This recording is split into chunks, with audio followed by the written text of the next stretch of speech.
Oh, see it on Facebook. Hell yeah. Sing it with me.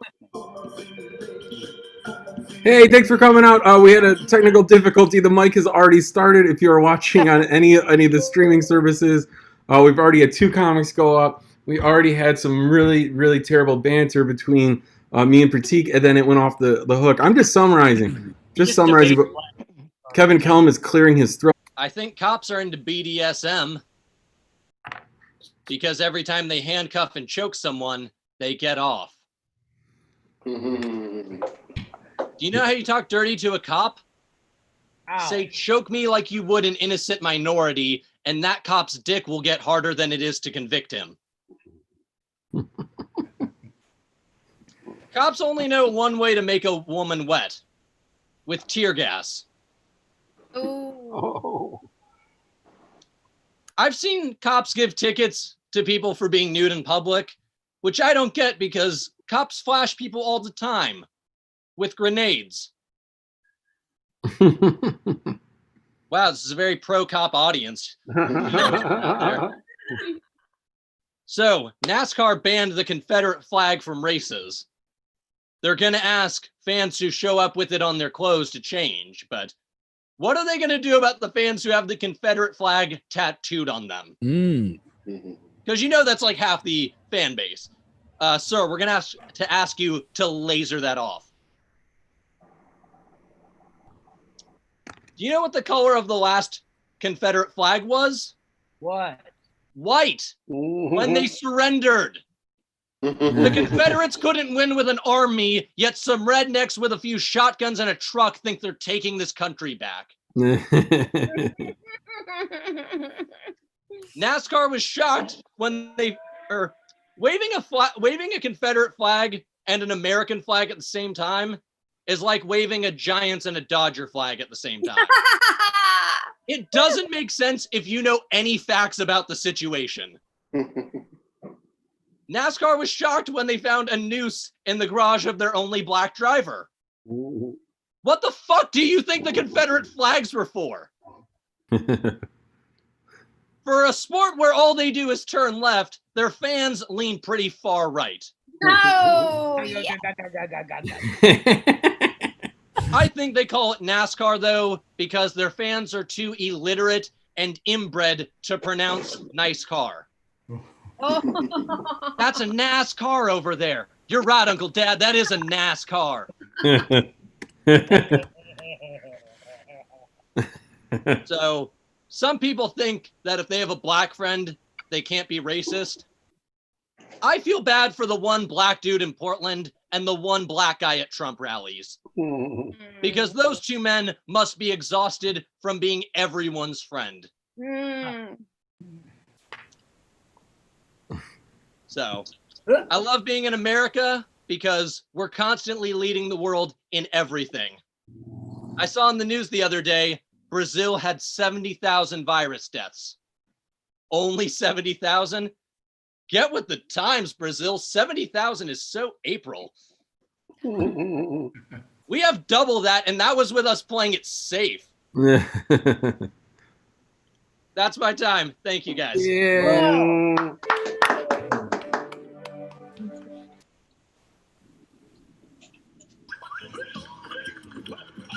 What the?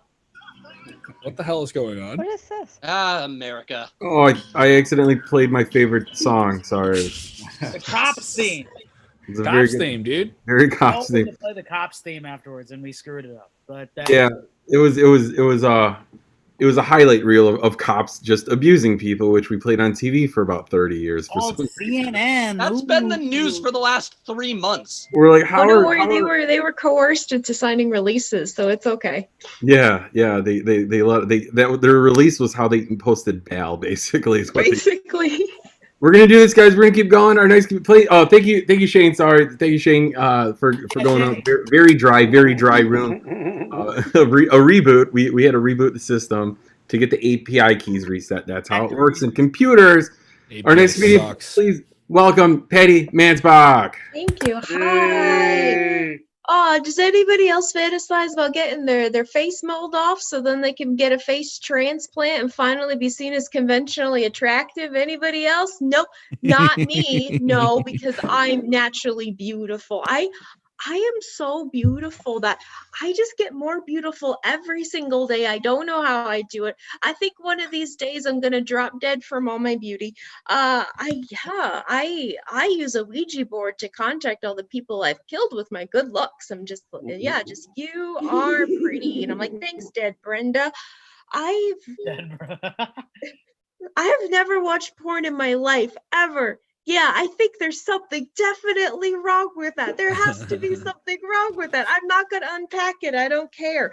But I used to work near a sex shop and it was called the Adult Store. So I want to open my own adult store. But instead, we're going to have things like Bengay and Metamucil and Icy Hot and 401k counseling, very adult things. That's what happens in porn. I'm definitely... Oh, the only poppers I like are the jalapeno kind. You want to know what country doesn't have a coronavirus case? Want to know what country? The Shrek Republic, that one. Yeah, because Princess Fiona, she shows us what true leadership looks like. Also, ogres can't get the coronavirus. That's just common knowledge. My friend asked me if I thought the popular dinner theater chain Medieval Times was going to survive this whole COVID-19. And I said, well, they survived the bubonic plague, so I think they'll be okay. I don't know. Those really stupid ladies in the pyramid schemes that sell essential oils, yeah, they have to be calling themselves essential employees right now. They have to be doing it. Oh, man. Can we have another stimulus? That was dope. Can we have another one? How much does a helicopter cost? Can you buy one for $1,200? I don't know. I thought about using my stimulus check to get the boob job that Rob in 9th grade always said I needed. Yeah, but then the doctors weren't doing elective surgery, so even my boobs can't get a job in this economy. Are we making progress? I think so, right? We're making progress. I mean, things gotten better? No, not at all. But ABC just cast the first Black Bachelor. That's something, right? What the fuck, ABC? You cast a virgin before you cast a man of color. What are you doing?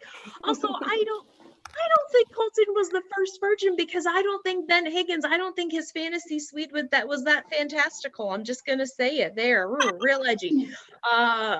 I want to be cast on a socially distant dating show after this where everybody has to stand 6 feet apart so nobody can reach over and take my jalapeno poppers. No, those are all for me, none for you. I don't know. I got a new IUD recently. I don't know why. I never used the one before. It's because I had the celibacy virus. Well, I've been texting every boy in my phone just like, new IUD, who dis? Yeah. For sale, birth control, never used. Well, but one time I was on a date before it was banned and I was really tired, so I fell asleep. And that's the story of how I slept with a guy on the first date. Yeah, okay. Thank you guys. Whoa. Yeah. Heck yeah. Good job. Patty Mansbach. Thank you, Patty. I love it. That is good. I think that there's definitely gonna be some like really, really, really weird reality dating shows after this. There's no doubt. Yeah.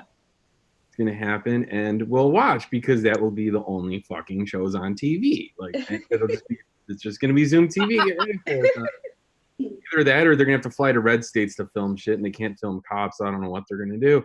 Our next comedian, please welcome to the stage, Nico Luca. Nico. So I got busted in high school for selling weed? Because you're not supposed to do that there? I made the same mistake a lot of passionate people make, you know? I took my favorite hobby at the time and just ruined it by turning it into a job. It was a job I wasn't even very good at, obviously. I mean, I got busted. Look, I was 15. I didn't know business. All I knew is I was supposed to buy low and sell high. This took it a little too literally, you know? I was the only Jew in juvenile hall. So I put the Jew in juvie. And really, I should have been there for longer, but some stereotypes are true.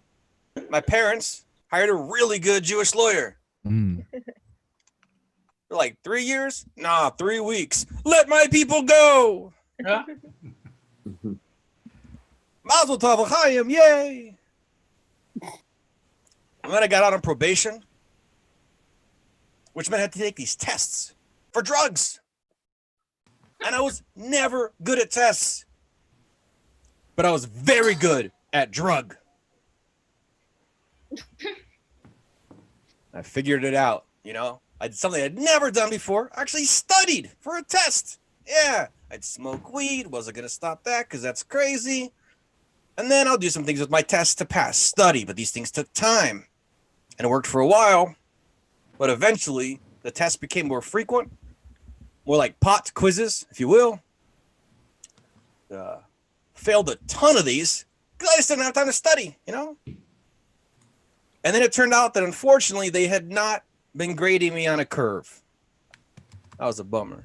Then I got sent to rehab.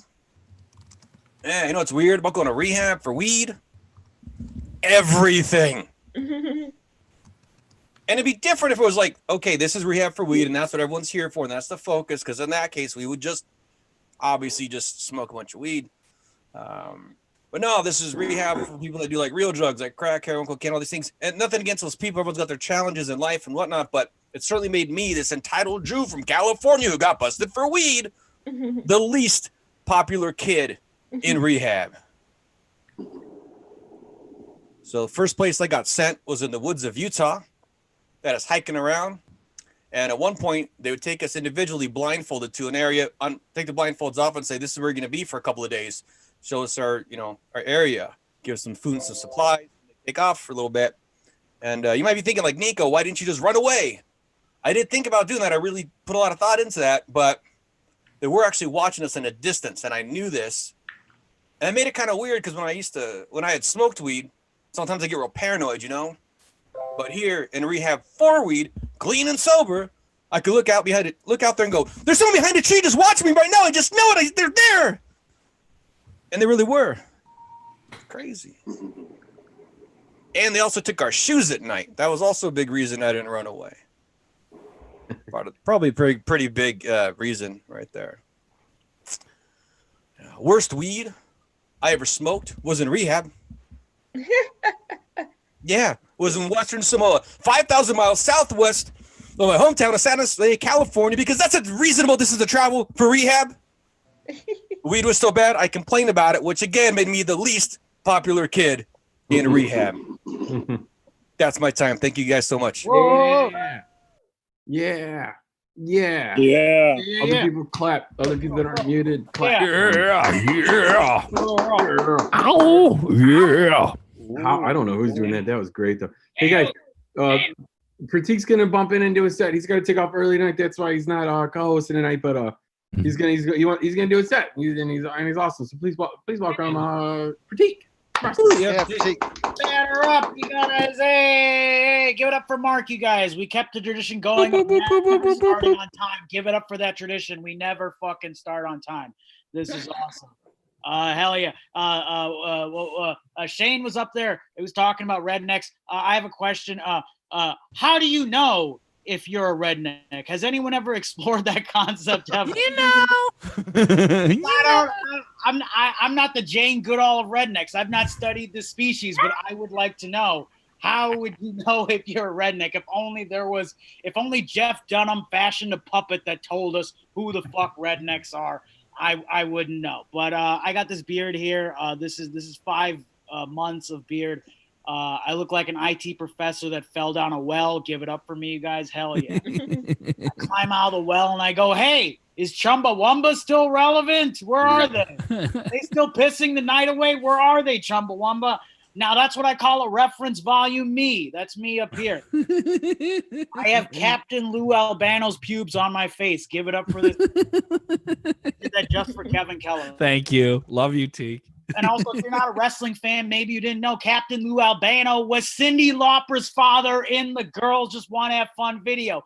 Fuck yeah, I watch VH1 in hospital waiting rooms. I know what the hell I'm doing. God damn it! It's been a strange week. I went for a walk because I'm stranded in the middle of nowhere. So I go for walks. I talk to my racist neighbors. Give it up for racist neighbors if you have them. Give it up for them. Yay! The Medicare is going to get cut, so give it up for them. That's all we can do. The Medicare will get cut. I'm going for walks. I got this racist neighbor. He's my next door neighbor. His son is cool. I like his son. His son comes to see me do shows. He's probably watching right now. Sorry, I'm talking about your dad. But this neighbor who's racist, like, he tries to make me like part of his racism. Like, if it were an improv scene, he wants me to yes and his racism, which I don't fucking understand at all. Because look at me right here. I'm not the Jackie Robinson of bigotry. I don't know what the hell I'm doing. Sure, my people originated the swastika, but that doesn't mean we're fucking racist. So I don't know what he's talking to me about. But he's always like going off on Asian people, and he'll say things like, "Hey, Pratik, fucking driver came out of nowhere. Fucking driver with the funny looking eyes, Pratik. You know what type of people I'm talking about." Like he's expecting me to say the word Asian, but I want to mess with his mind.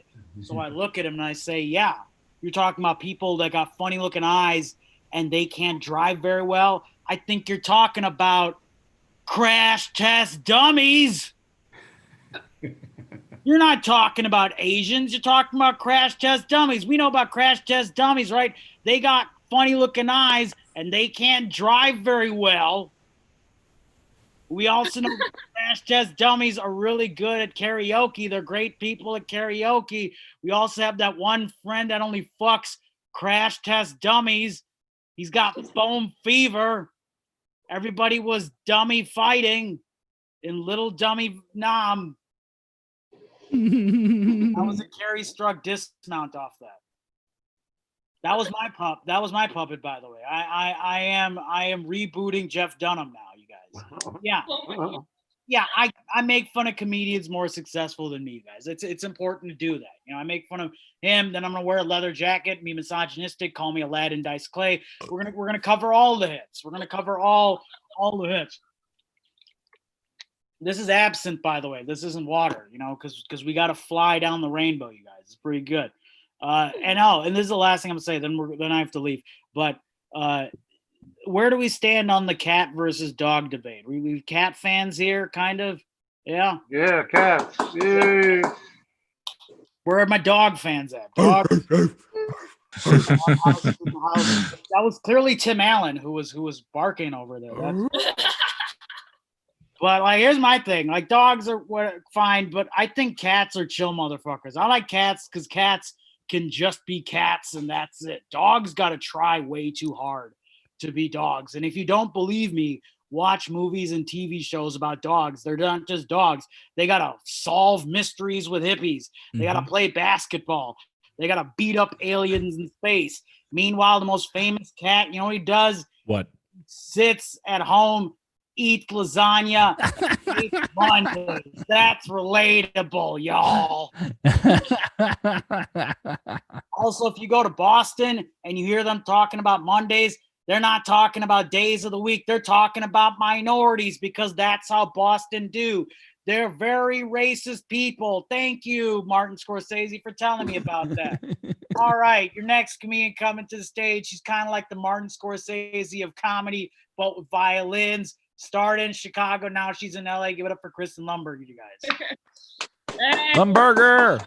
guys, what's up? Wow. Hey, what's up? Okay, I just got back from vacation with my Aunt Reva celebrating her 50th birthday in Houston, Texas. You know, it's a hotbed right now, you know, because in my family, we like to celebrate birthdays by dancing with death. Okay, we like to do a little do-si-do with death down there. My cousin called me the N-word on Juneteenth. I don't know. My family is they're still working on it, but I gotta love them. I went on vacation down there, and I was the one calling the Ubers. And I remember at one point my family was all huddled up outside, impatiently waiting for me to call an Uber. They said, "Come on, Kristen, call the Uber, we're ready to go." And I said, "Okay, well, hold on, I lost my shoe." And they're like, "Okay, well, hurry up," And then I said, "I lost my ID too." And so they all came inside. They all started looking for my ID and stuff. And of course, I had my ID on me the whole time. I just don't like being rushed. Okay, so don't rush me. I'm gonna fake an ID loss. I went out to the truck and found it, and we went out. My Aunt Reva, basically my mom, she's my mom's sister. So my mom made my Aunt Reva go and celebrate in vacay in Houston. And here's how. Basically, I said to Aunt Reva, I said, "Hey, can I quarantine with you guys?" At the beginning, towards like beginning of quarantine. And she said, "No, because we're taking quarantine very seriously." And I said, that's fine. I can stay in Los Angeles. And I talked to my mom about it. I said, "Mom, Reva said I can't come down there." And my mom goes, "Why?" And I said, "Because she said that they're taking quarantine very seriously." And my mom goes, "Fuck Reva." And I just thought it was kind of funny because, she, I don't want to go really that bad, but my mom made her make me go. So this is a little song that goes out to Reva. This is from my mom to Reva. Here we go. Fuck Reva, she's a bitch. She lives in Galveston, Texas, and she wears high heel flip flops. Fuck Reva, she's a bitch. We talk on the phone for hours, and I think her boyfriend's a stupid dick. All right, so I'm almost done here. Got a minute left. You might have noticed my naturally curly hair here. This is natural. I wash it every now and then. Okay, I don't like washing it every day. Okay, because it's like wrestling a Cthulhu. All right, it's a lot. All right, and when I go to bed at night, my hair likes to party while I'm asleep. Okay, I'm pretty chill. So what I started doing is I put a bonnet over my hair at night. It's like putting a condom on her. And she hates that, all right? So she don't get pregnant, you know what I'm saying? She hates it, but I don't care, all right? Because my hair don't like me and I don't like my hair. She tries to fight me and sheds everywhere. Some people say that I'm blessed, but there's something on my head that's building a nest. Well, I said, "Stop, you little baby octopus. This ain't a nest, it's my hair, and her name is Sugar Bush. Hit it."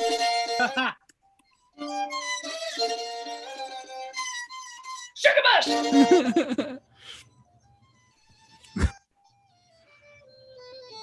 Let the bodies hit the floor. Let the bodies hit the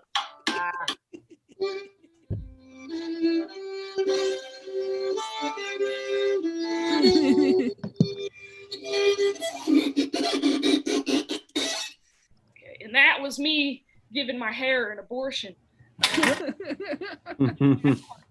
And that's it for me. You guys, real quick, my album is coming out July 3rd. It's called Quarantunes, You Are Alone. And I'll go ahead and put the link in the bio down here in the messages. That's it for me. Thanks. Hell yeah. Oh yeah. Yeah, Kristen Lumberg. I don't know. Y'all are silent as There we fuck. go. Hey, Kristen Lumberg, give it up for you guys. Yeah. We were playing Drowning Pool on the old violin. I still want to hear Limp Bizkit's break. I think that's gonna be great. I think we just heard it. That loud noise was Limp Bizkit's. I think we broke some stuff. My Indian father loves Limp Bizkit break stuff, by the way, because in 2001 he took me down to Champaign, Illinois, to see Limp Bizkit live, and he didn't stay in the back of the room like all the other cool parents thinking like, oh, this sounds like Jimmy Page. He wasn't one of those parents. He floated to the front of the concert and he was mesmerized by the poetry of Fred Durst. And he would then call me at high school because I didn't have a cell phone. So he'd call me to the principal's office, call the school's office phone. And I go in the principal's office and I talk to my dad about how Limp Bizkit rhymed the words ass raw with chainsaw, you guys. Oh, hell yeah. And that's when I learned that Fred Durst was a master of subtlety, but he kept me out of gym class. And so I thank my father every day. Big ups to my dad. You know who else kept me out of gym class? He's a really funny dude. Give it up for Kevin Kellum, you guys. What's up, everybody? Oh, wow. I love the red lighting here. I love that I'm wearing a hoodie like I'm a hacker and a stock photo of someone getting hacked in a news report. I'm currently doing this set from hell. I'm a fuck up in my family. I think most of you guys know this. A lot of you guys have siblings. Kristen, how many siblings you got? How many siblings you got, Kristen Lumber? Dos amigos. So you're one of three, you said?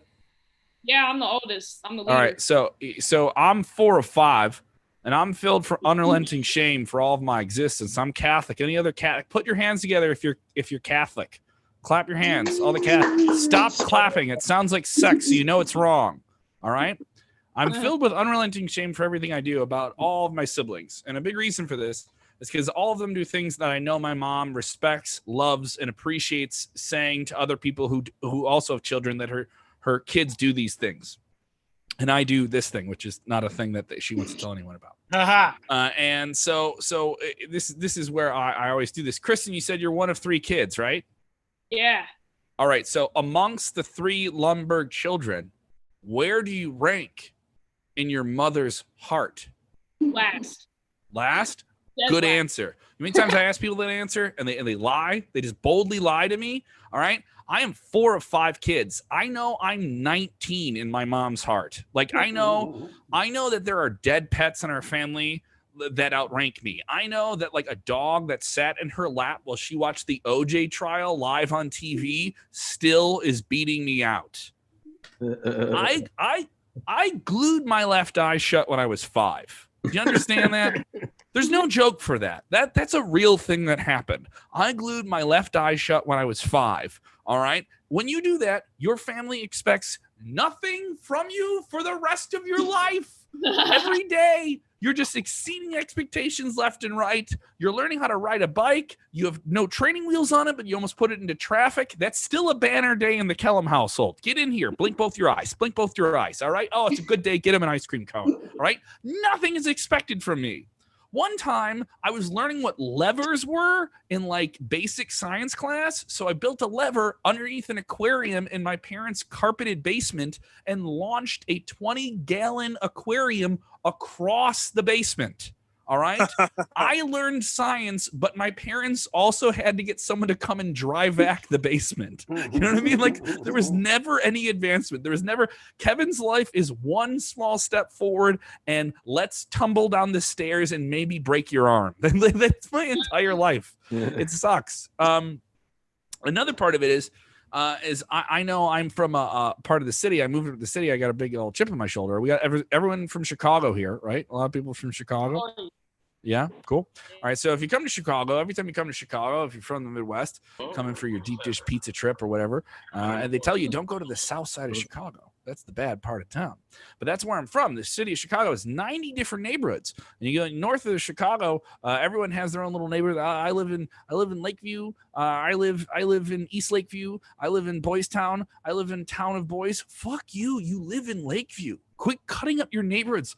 Like everyone's sharing a piece of cake after dinner. You know, it's so fucking annoying. All right. It's very annoying. And it's another annoying thing is being from the south side of Chicago. We have neighborhoods as well, but everyone only knows like that north of Roosevelt thing. They think if you're from the south side of Chicago, you escaped North Korea now. Like that's the way people think about things. It sucks. Like here's a Northsiders map of the south side of Chicago. You guys ready for this one? You ready for this old chestnut, this old gem? map. All right, here we go. You're at a Bears game. You get your back to the lake. All right, you're looking off there past McCormick Place. How do they live down there? Where all the trouble is, right, Kristen? That's where all the trouble is. I'm not going to go down there. Here's your North Sider map. Visitor of Chicago, conditioned to think this is what Chicago is, and I'll get out of here in this. It goes gang, gang, gang, gang, gang. Chinatown, gang, gang, gang. Little Taiwan, suppressed by Chinatown. Gang, gang, gang, gang, gang, gang. All the Polish. Gang, gang, gang, gang, gang, gang. Kanye West records you listened to in college. Gang, gang, gang, gang, gang. The set of Showtime's Shameless. Gang, gang, gang, gang, gang. Northwest Indiana. Gang, gang, gang, gang. Knife violence gang. Knife violence gang. They don't have a gun, okay? They have a knife and they make it work, okay? They make it work. Gang, gang, gang, gang, gang. The spot where you bought cocaine for your sister's bachelorette party. Fuck you, fuck the Cubs. Thanks. Sorry, Kevin. Yeah, Kevin, I had to cut in there. I gave you the late light on accident. I'm sorry.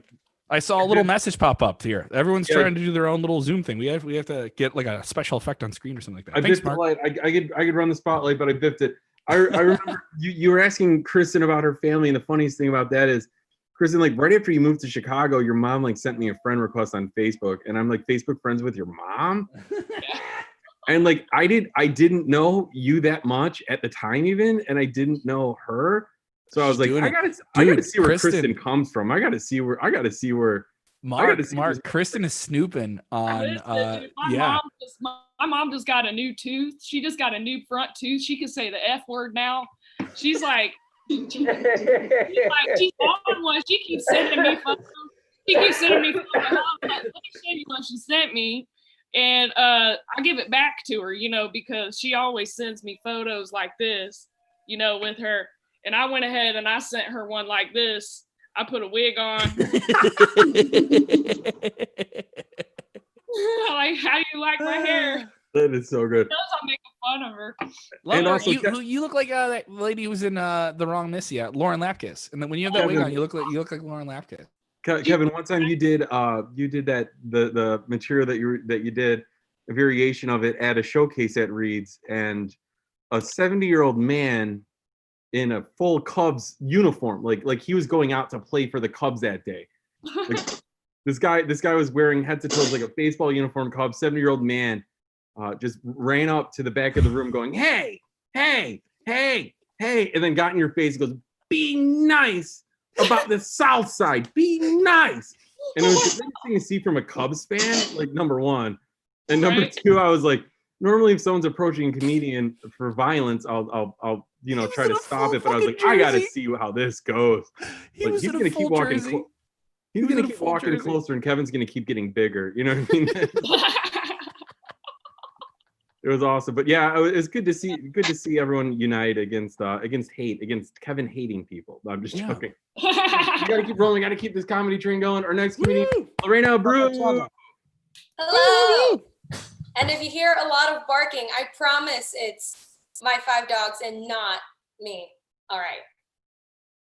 So, did you know that toxins can make you completely lose control of all of your bodily functions? And toxins don't care if you're with your friends or your boyfriend. And I'm sure at least some of you are thinking, oh, here we go. She's going to do a set about alcohol. Well, I'm not. It's not about the alcohol. So buckle up. Someone's trying to get in. Close the door. I'm doing something. Por Dios, I've got 5 minutes.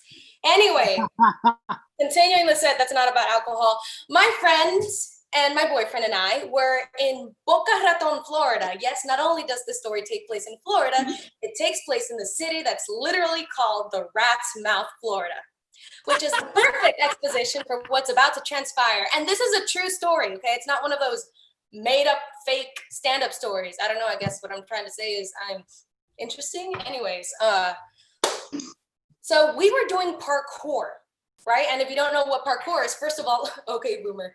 Second, no, I'm just kidding. Parkour is basically just jumping on stuff outside, usually from a thing to another thing. That's the gist of what parkour is. So we were these janky kids wearing giant sweatpants in a parking lot doing parkour, which, not unusual for Florida, that scene. And we were standing on top of a wall behind an electrical box and a street lamp. So I was standing on the wall, and the kid standing next to me said that he wanted to do what's called a standing cat to the pole, which all of you almost definitely don't know what is. So a standing cat is parkour is like this. So imagine the pole is right here. This is a standing cat, which is, I promise it's cooler than what this looks like right now. Anyway, so the kid says, I want to cat that pole. And I said, do it, you won't. So he did. And when he did, the pole shook and something crashed on top of our heads.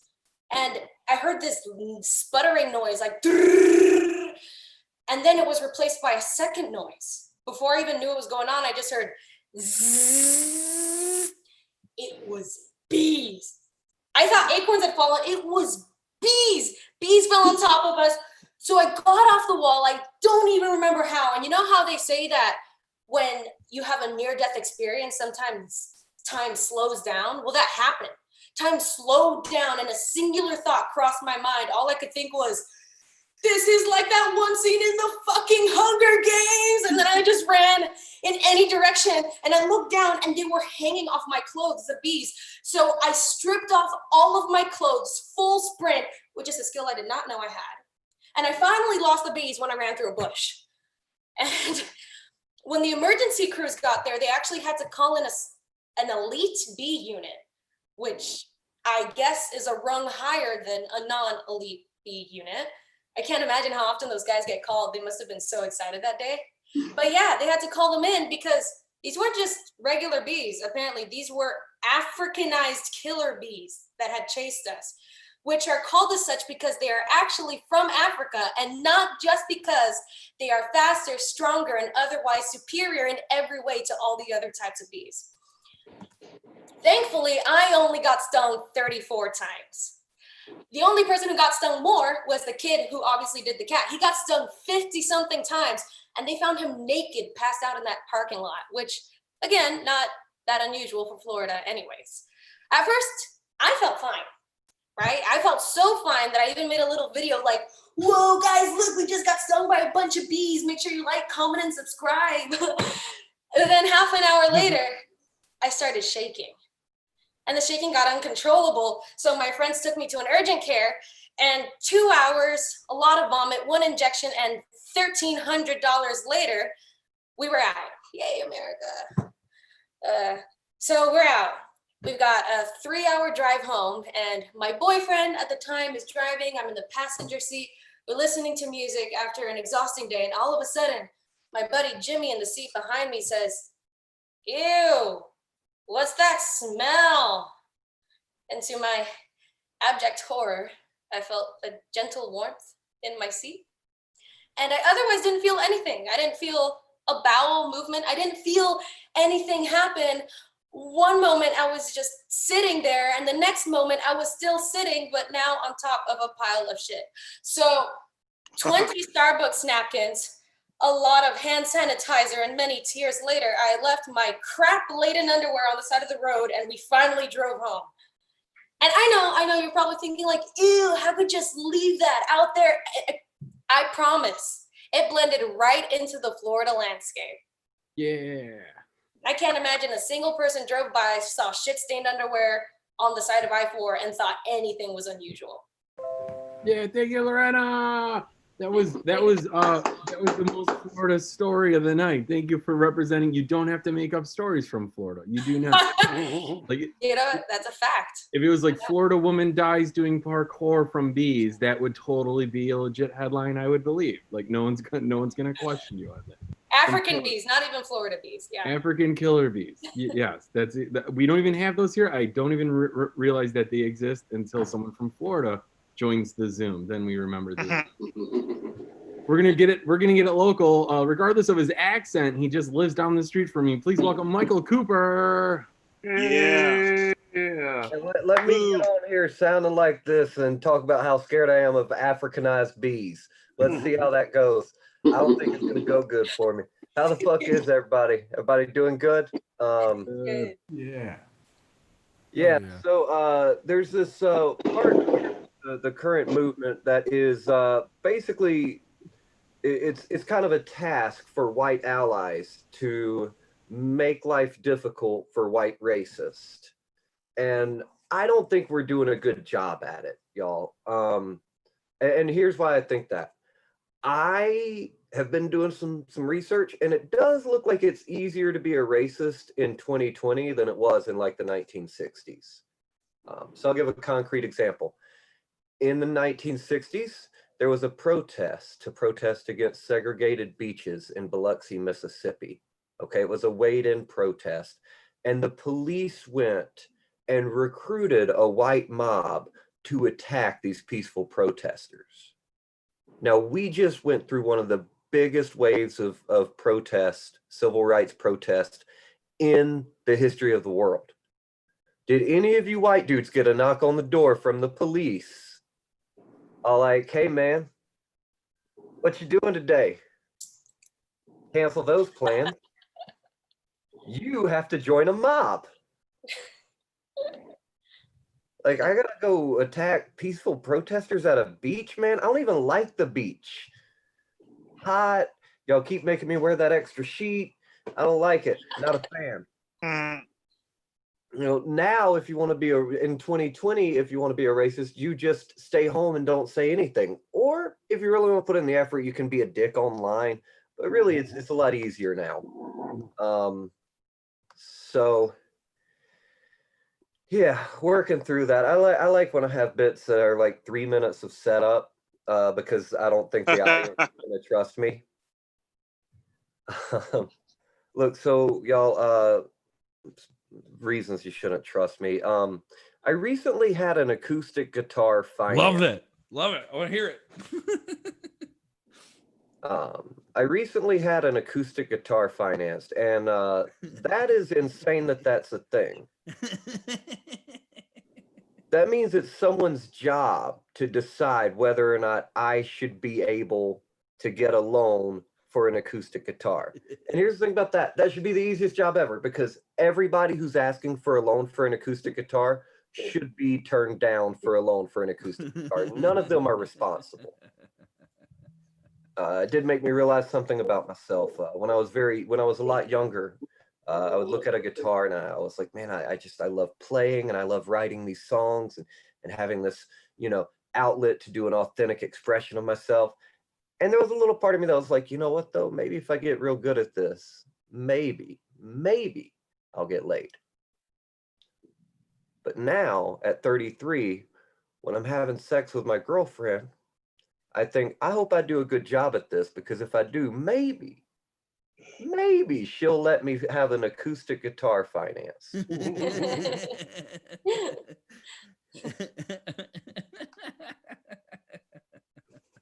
I just want to point out that other cowards would have not done another joke with a long setup after the first one bombed.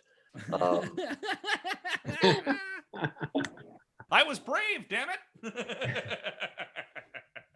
Hey, do y'all think R. Kelly just did all that shit for a cabinet position?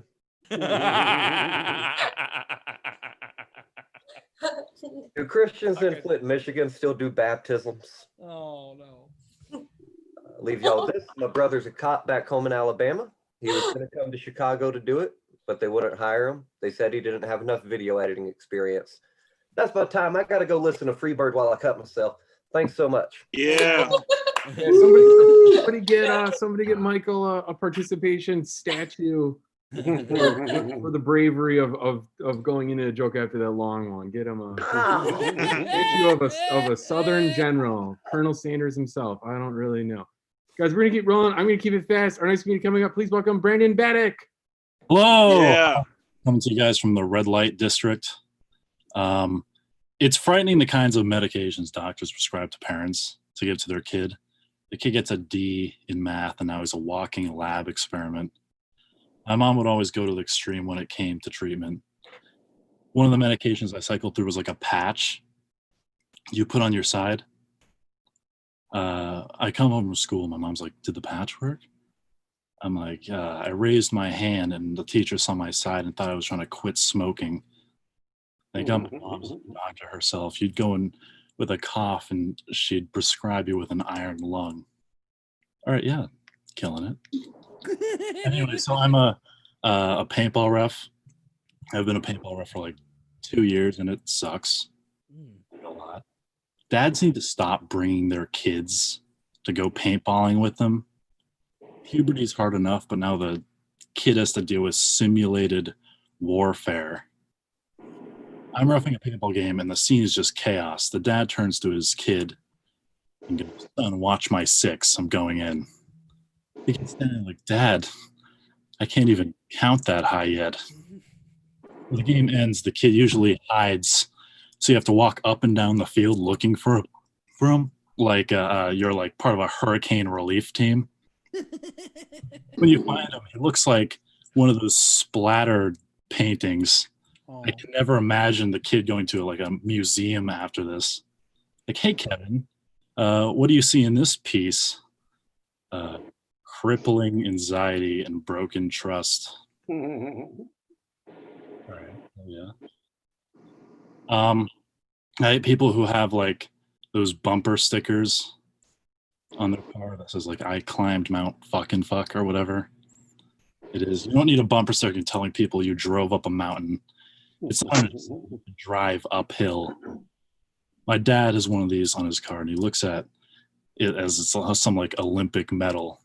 Every time he sees it, he points it out, and he goes, "Remember when we drove up Mount Vernon?" I was like, "Yeah, Dad. Who knew we can drive at an obtuse angle while listening to Def Leppard? Thank God you had apple juice in the to-go cooler, or I would have been parched." Anyway, it's nice to do this. I had to put my dog down recently, which is sad. It was mainly because my arms were tired. Thank you. Yeah. Hell yeah, dude. That was fun. Yes. I liked paintballing when I was younger. I decided that was a fun daytime activity to do for my bachelor party a few years ago. So me and a few of my friends and my brother went paintballing, and this is really, really stupid story, but we were in a paintball war. You know, we were shooting at each other, and we were losing, we were getting our ass kicked. And then my one friend was just like, "Oh, fuck this," and then he just ran into what was like an airplane hangar. It was an old military base. It was a Nike missile style like base, and he ran in there. Like 20 minutes later, everyone on their team got knocked out, and he came out, and we were like, "Dude, what the hell? You've never played this before?" And he's like, "They're just a bunch of kids. It's just paint. Like, just fucking go shoot these kids." Yeah, half the people who go like don't even know what it is. Yeah, and he's just like, "They're kids." But I also think that he just got shot like a million times. He's like, "It doesn't hurt. Like, you thought you like tap out when you get hurt. You know what I mean? Like you tap out." Yeah. Some people like think I'm playing, and and it's like after like a year, it's like Nerf getting shot with like a Nerf gun. Oh, he ran in there on day one, treating it like a Nerf gun. Guys, our next comedian coming down from Chicago. Oh my God! Turn on your camera, Quaz. You're going up next, baby. Quaz. Please welcome Adam Quazlow. Woo! Yeah. I almost made him co-host. That would have been dangerous. Oh, Adam, turn on your video. Adam ain't even there. I'm gonna skip Adam for now. Deb Mar, you're here. You're gonna go up now, Deb Mar. Yeah. I'm looking for videos that are started.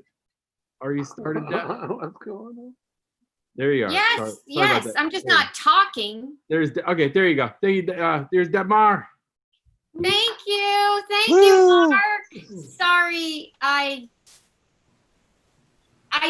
thought you were in the Eastern time zone. I thought the show was an hour earlier. I get Detroit and Chicago confused. I'm on the West Coast.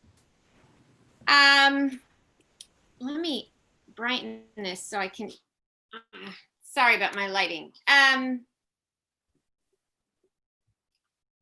I'm working on a new bit. And I'd love to be standing for it, but I have I would be too in the dark. Okay, so the waxing salons are closed, right? Oh, hang on. I got my housemate, she's looking for the stapler, okay? Just hold, it's noisy.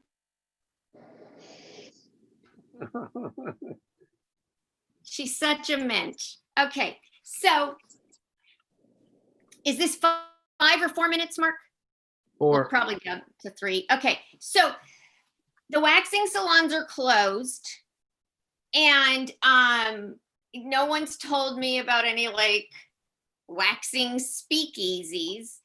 So I had to trim myself, and it's a very tricky procedure. I have a trimmer.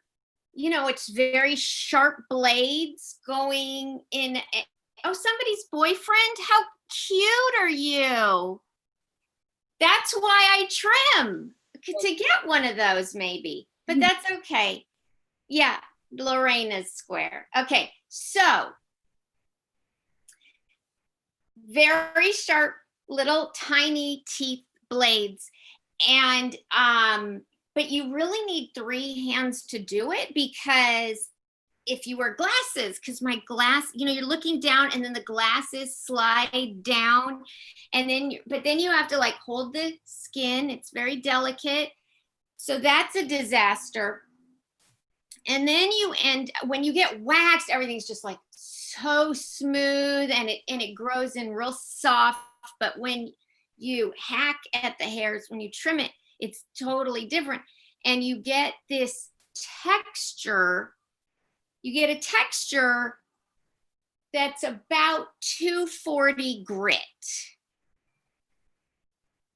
And so then it's very tricky when you're using toilet paper. And if you could imagine toilet paper and sandpaper meeting. So that's the situation then that I'm dealing with. So when I leave the bathroom, basically there's a bad Christmas diorama in my pants.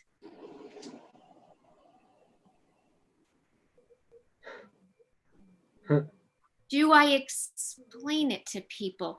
This is the challenge. I don't even know if anyone's listening. People seem very busy with things right now. So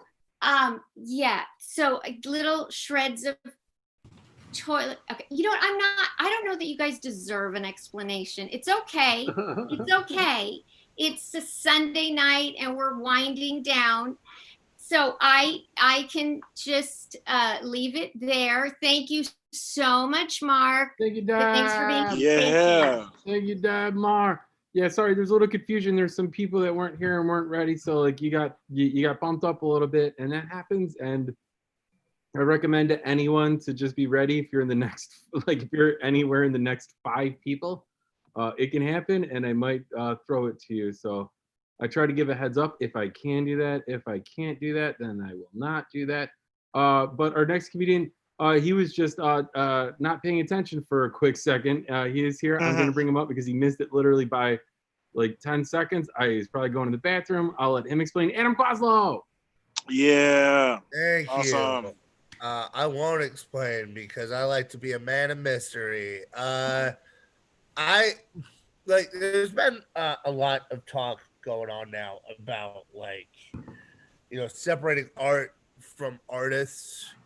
And I don't want to support any artist who does horrible things, but I also understand people who are like, hey, I didn't do anything. Why should I have to skip out on my favorite song? So I figured out a compromise. After this show, I want you guys, feel free, listen to your favorite R. Kelly album, but I want you to promise me it's going to be an illegal copy. Okay? Because look, Bill Cosby shouldn't make another $1 off the Cosby Show, but Danny the bootleg guy's got fucking mouths to feed. Okay? I'll watch a Louis C.K. special, but I need to see a watermark for a torrent website in the middle of the screen. I know a bunch of people who are like, man, it's terrible that Bill Cosby did that to all those women because now I can't show my children the Cosby Show. It's okay. Just make sure the DVD is shiny on both sides. And I have friends being a comedian who Bill Cosby was their idol. Like, I know people who do comedy because of Bill Cosby, and they had to learn and deal with the fact that their hero was a rapist.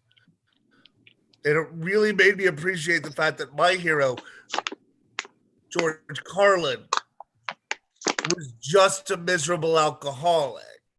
The only ones he hurt were his family and his liver, and that's okay.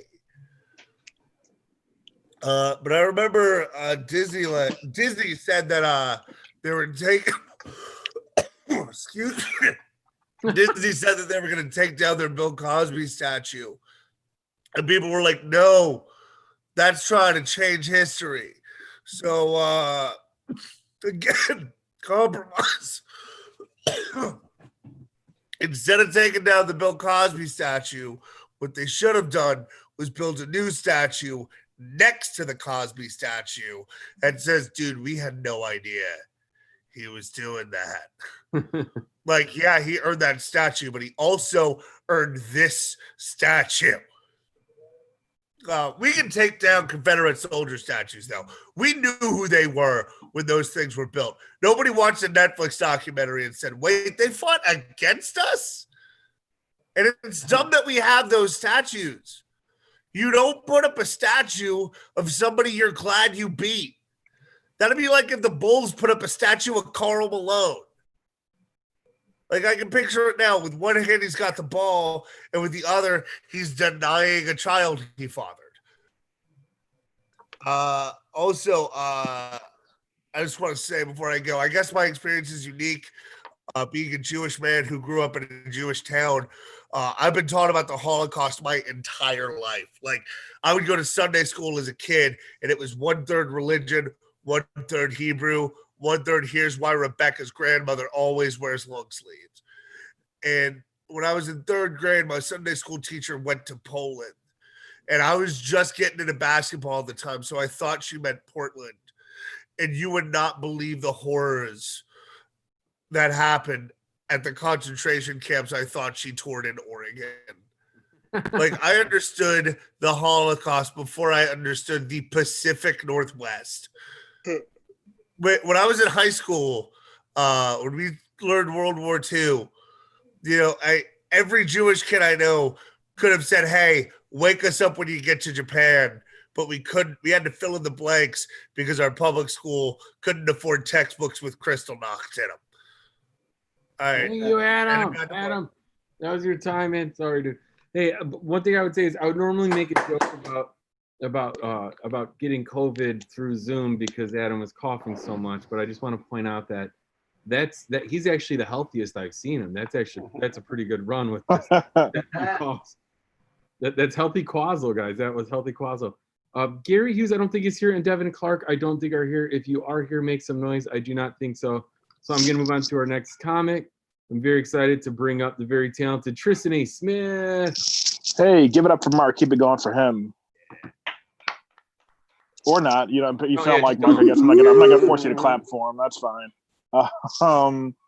Like right now, if you go on Twitter, there's a guy having an argument with Sarah Silverman. He's very angry at her because she says you should wear masks, and he talks shit about her or whatever. It's this weird thing to see. But if you go on that guy's profile, you look up information about him. It turns out he's the 2-time 145-pound champion of the world in fighting, and I don't get that. I don't get who built a ton of muscle and does all these workouts to be so strong, yet they can still be knocked over by a strong breeze. I don't get the idea of being the featherweight champion of the world. That doesn't it's called featherweight. I don't get the logic of dedicating your life to being able to beat up other people who are 120 pounds. That doesn't make any real sense to me. Nobody's laughing, and that's fine. But to me, this will become a bit later on. I don't get the mentality of a guy who's like, yo, I'm gonna fuck you up as long as you are 110 pounds and less. I can't. All right. A couple years ago, I almost died. A couple years ago, I was in real bad way. I got very sick. I was in the hospital for 9 days with an infected hernia. I had a hole in my chest. I had a long recovery period. I tried to recover for like 9 months, and I didn't get back to fully myself. I got a real bad infection. It spread all over my body. It was this painful thing. And like I almost died. Like part of my small intestine died. Legitimately, my life was at risk. And in the last 2 weeks, I've gotten more messages from white people asking me if I'm okay now than the entire time that I was in the hospital dying. Yeah, like somebody, like my small intestine died. Nobody reached out to me. Somebody burned down a Target. Like everybody's like, "Oh, Tristan, are you all right? Are you feeling okay?" And it's been the most eye-opening wake-up call of being like, "All right, I mean, yeah, sure, I'm kind of okay now."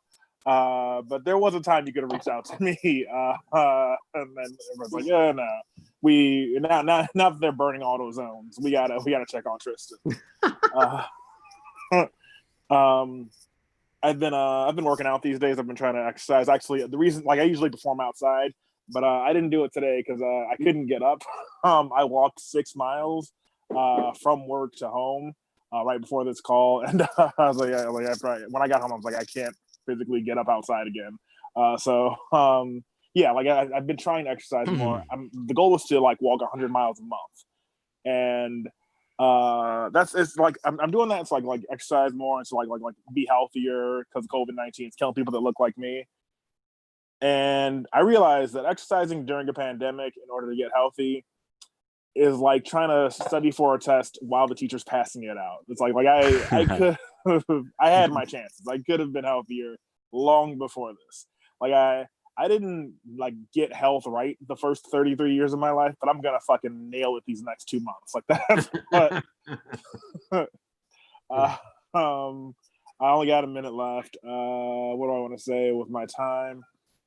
Yeah, like the first day of protests in Chicago. Like every major city has had protests. I live in Chicago, and the first day of protests, it was a big deal. You know, like we don't really have protests in Chicago. It was a gigantic deal, and I think everybody in the city was invested in some way, whether you were against the protesters or for them. Like we were all either glued to the TV screens or out there on the streets. And like as the first day of protests happened, it happened that it was in the neighborhood where my job is. Like I work downtown in Chicago, and the protest was all throughout the neighborhood where I work. And as the protests got closer and closer to my job, like all of a sudden it started turning into a riot. You know, like windows started breaking. People were stealing shoes from like the nice Nike store downtown. They're like it kept getting closer to my job. And I'm working at like a really fancy building that has like a lot of expensive stuff. And I remember the whole time I'm watching the protest turn into a riot, hoping that they break into my job so I can get some more time off. And that's a very difficult thing to root for Black Lives Matter, but also root for just a couple of ratchet people to like give me time off work. Like it's a very difficult thing to like root for Black liberation, but also root for Black ignorance. Like I don't know how to reconcile that. That's it for me. Give it up to Mark Hornback. Thank you, Tristan. Tristan. I worry about streaming this because I feel like some right winger is going to take all of that out of context. Just cut that into a clip. Oh man. Oh god, yeah, they definitely do like it when Black people say awful things. Yeah, this could be used for nefarious means. I didn't even think about that. Well, guys, we're gonna keep going. Our next comedian, also from Chicago, I saw him earlier today, and he had very good stuff. Please welcome Andrew Shanklin. Hello, hey folks, how's everybody doing? Hello. You guys remember in the 90s there was this whole thing they were doing where all the cartoons were like other cartoons but babies, you know? Like there was Muppet Babies, there was Tiny Toons, there was a pup named Scooby-Doo. I want to do that in 2020, but I want to do it with premium cable shows. That's what I want to do. I want there to be baby Sopranos, you know? Uh-huh. Where they're all hanging out at a strip club, but for totally different reasons.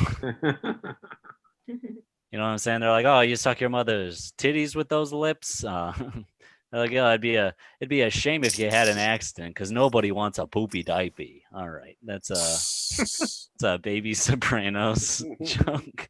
I right before this quarantine business, I took a lady on a date to see 1917, which is a movie about World War I, and it made me think that a bad date is a lot like World War I, you know, because no matter how bad it is or how long it lasts, at the end you're like, let's do this again sometime. This extra is for the ladies out there, okay? Ladies, I've been hearing this. I've been hearing fellas like getting blowjobs on their birthday. What is that about, huh? I don't want a blowjob. That's no kind of blowjob is gonna feel as good as a $10 iTunes gift card falling out of a greeting card onto my lap, you know? Good dome lasts for 5 minutes. School of Rock on my iPod video is 2 hours long. That's right, folks. Jack Black's fat little face is the only head I need. Okay. I don't jerk off. People hate that about me. I don't jerk off. Let me tell you this, everybody. I want to die the way I come, in my sleep. All right. Oh, wet dreams. Me and Gandhi. That's who.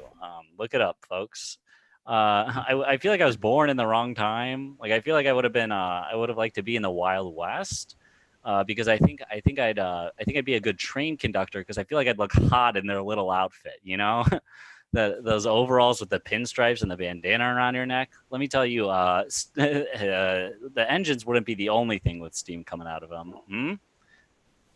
Okay. I'm not very good at talking to women. I'm very bad at that. The only time I feel comfortable talking to a woman is when I'm phone banking for a political campaign, and that's just because there's a script for me to follow. You know, like I'm like I wish I could do that when I'm just hitting on women in general. Like I'd be like, "Hello, this is Andrew. I'm here with Virgins for Change.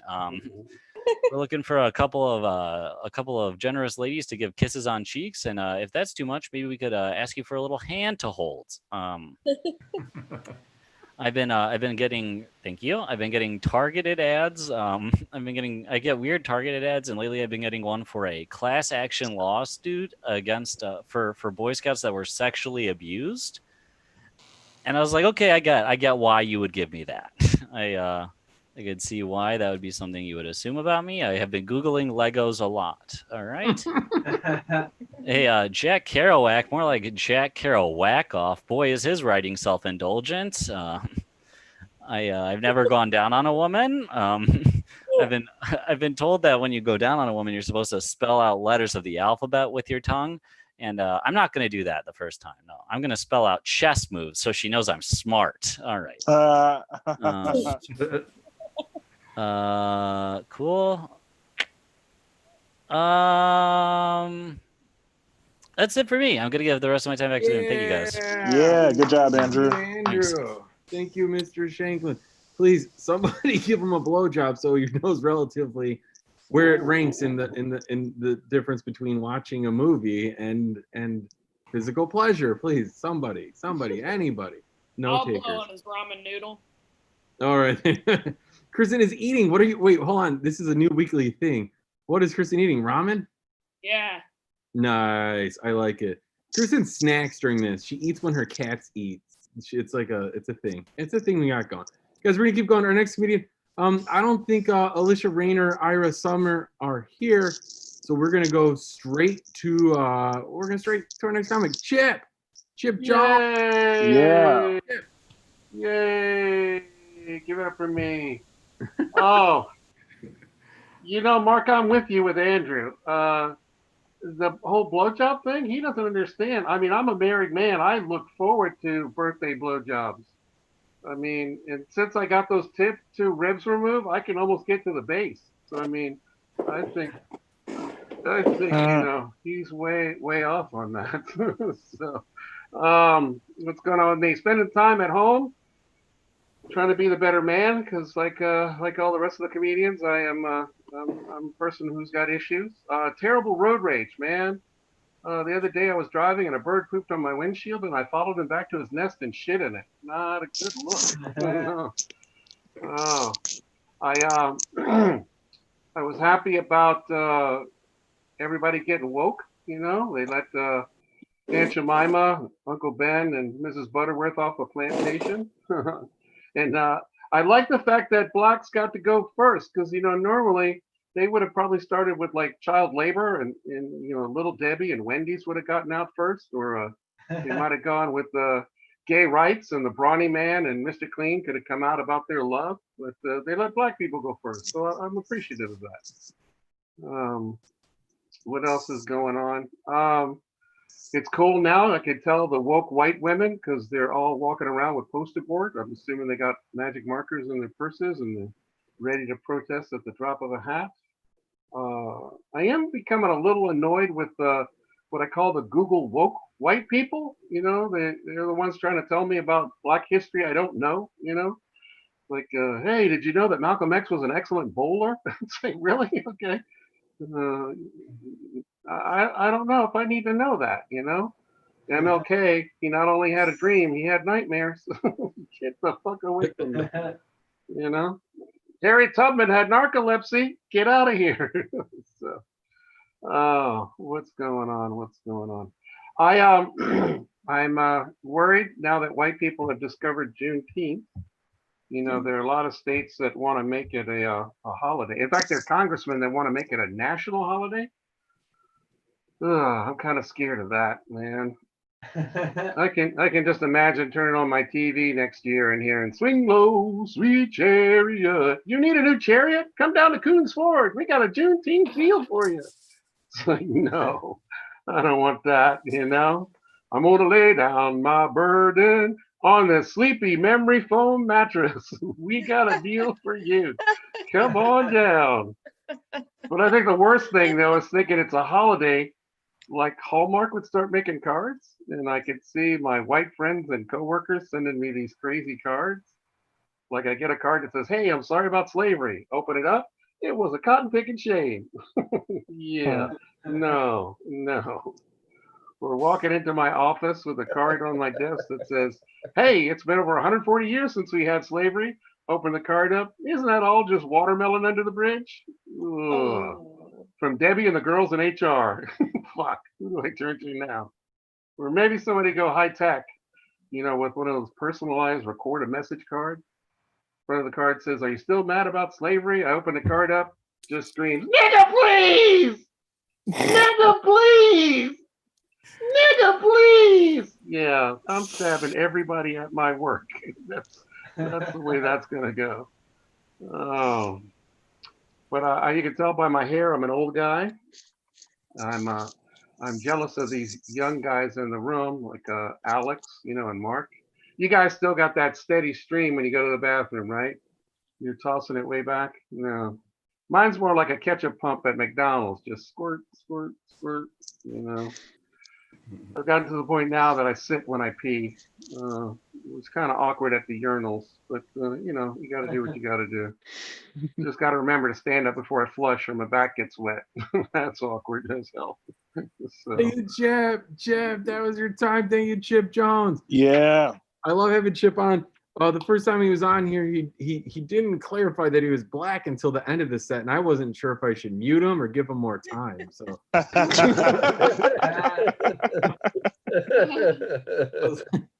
it's like I didn't know that your hair went gray, and so did your skin.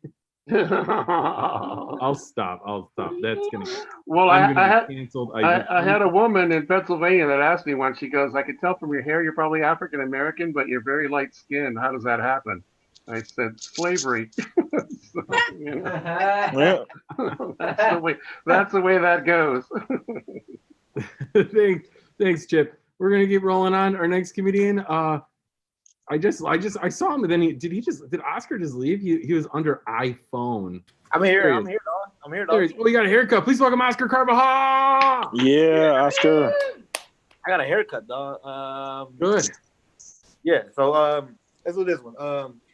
I want Jewish racism, right? Like I want Jewish racism because like black racism is like they're criminals. Muslim racism is like they're terrorists. But like Jewish racism is just like they're doing good in life.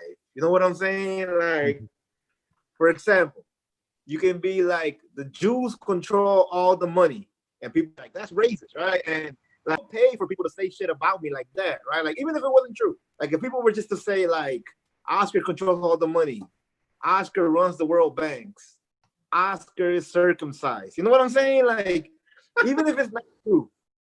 Like, I still want them people to say that shit about me, man. Because, like, the way I see it is my ancestors built pyramids, too. and we didn't get to run Hollywood. You know what I'm saying? All right, that's very racist. That's a very racist joke to start with. I am in my 30s now, which sucks, right? I don't have any kids. And to be honest with you, I hate kids. Like, I hate these motherfuckers, right? But I want to have a kid. And like, I think like the biggest perk to having a kid is being able to call off work and using your kids as an excuse, right? Because like, I used to have co-workers that would get drunk and the next day they would just be like, hey, my daughter's sick.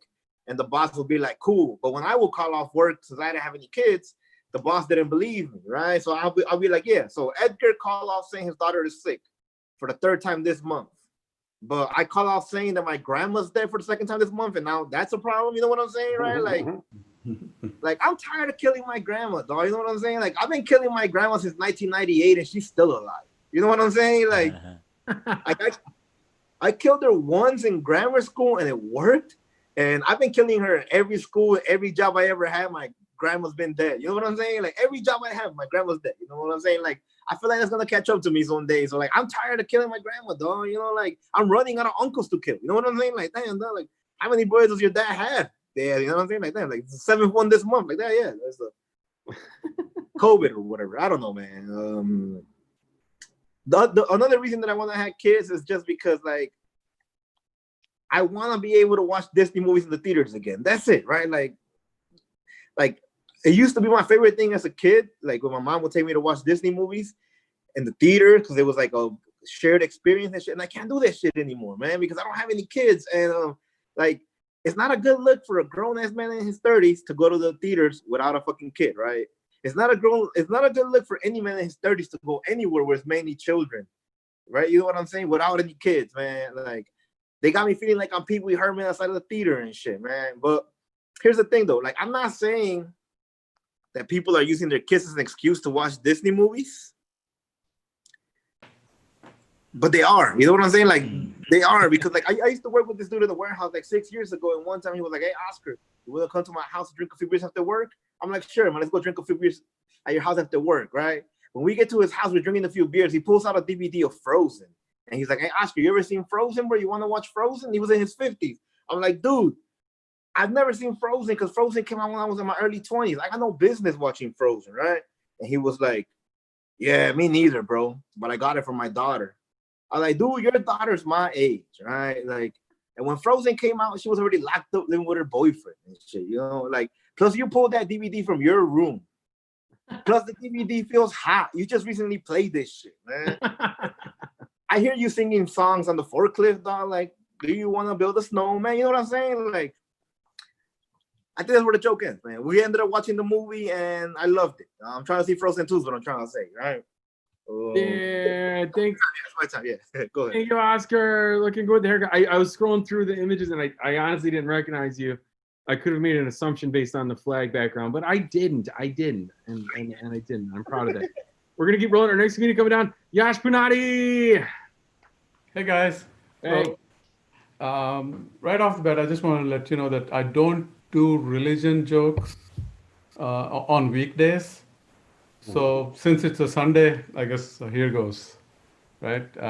So I'm a Hindu, and several years ago, a Christian friend of mine was trying to poke, playfully. He said, "Hey, you guys have an elephant god and a monkey god? Isn't that weird?"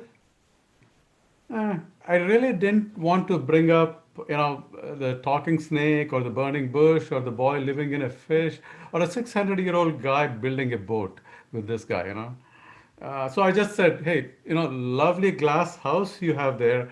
Would be a shame if someone starts throwing at it."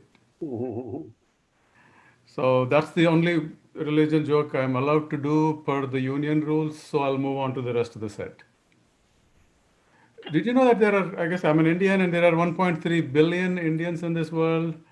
That was from last month, so we could be up to 2 billion already by now. Okay, it's possible that, right? And we Indians, by the way, we did write the original sex manual, the Kama Sutra, with all those sex positions. Knowing Indians the way I do, I'm actually surprised that they did not copyright these positions.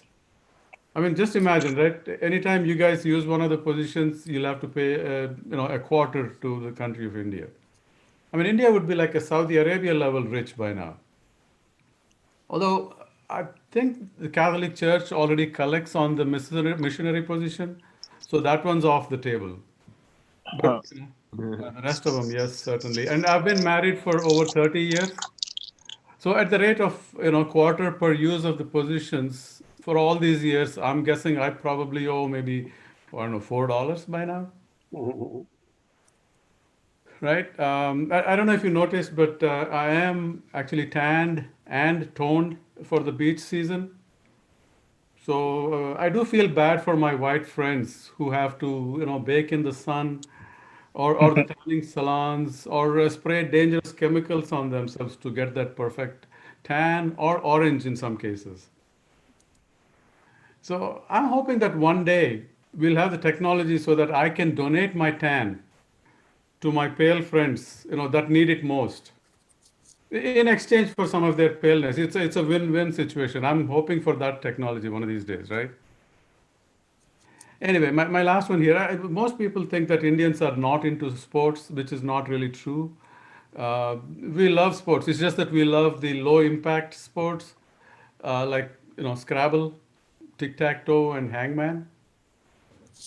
That's my set, guys. Thank you. Yeah. Yeah. Thank you. One more time for Gasparati. You guys. I don't know why it's not showing me, but it's showing Tritt. There we go. Thank you, guys. We got it back on the rails here. Thank you. I don't think Kyle, Chris, or Brooke Barcel are here, so we're gonna go to our next comedian. I posted that in the room, so you should be ready. I'm very excited for Alex Blodgett. Hey, Yash, I love you, but I love your Hellboy costume even more. Hellboy costume. All right. So like Mark said, my name is Autistic and I am Alex. Fuck. Didn't mean that. I'm Alex and I'm autistic. Introductions aren't my thing. I don't give the appropriate response in the moment. My communication is equivalent to someone leaving a like on Facebook on a traumatic event. My grandma died. Like. So I'm also autistic. So I'm also I have Asperger's, and that comes with an age regression. At 13 years old, acted like I was 9. I'm 26 now. I act like I'm 9. But on the upside, I have perfect recall memory. So when you bullied me on the playground, I remembered. I remember everything. Kyle. So I also have PTSD, and PTSD is like riding a bike. You never forget. And with Asperger's, you really never forget. Kyle. Kyle of 4201 South Maple Street. So things are going awkward for me right now. Everything's moving way too fast. My brother, he just made magna cum laude, got a scholarship for his first choice college. It's weird for me. Do you ever get fun little nicknames from your family? When I started comedy, my dad called me Funny Man. My brother's nickname was Kid I Wanted. Speaking of nicknames, don't call me Al because you think it's fun. Al's the next door neighbor you wave at when you're getting the mail, but never ever invite over. Bought you a bullshit basil plant as a housewarming gift. You wouldn't call Queen Elizabeth Liz, because that would turn an esteemed British royalty into a 30-something-year-old with a drinking problem. So, do you think if Jesus was ever reincarnated, he'd be petrified of a nail gun? I mean, he was a carpenter.